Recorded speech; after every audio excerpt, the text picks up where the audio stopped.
আপনারা হয়তো অনেকেই জানেন ভারতে এই বাইকগুলো BS6 বা ইউরো 6 মানের, কিন্তু বাংলাদেশে যখন এই N160 এবং N250 2023 সালে আসলো, তখন বাজাজ একটা অদ্ভুত খেলা খেললো।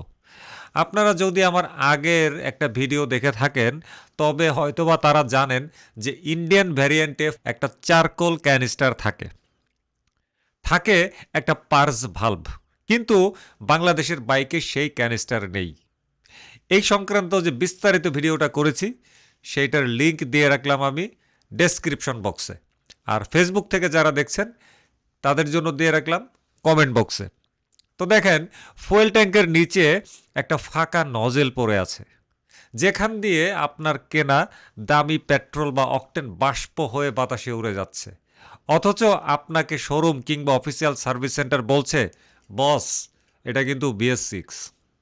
ক্যানিস্টার ছাড়া একটা বাইক কখনোই পূর্ণাঙ্গ BS6 হতে পারে না।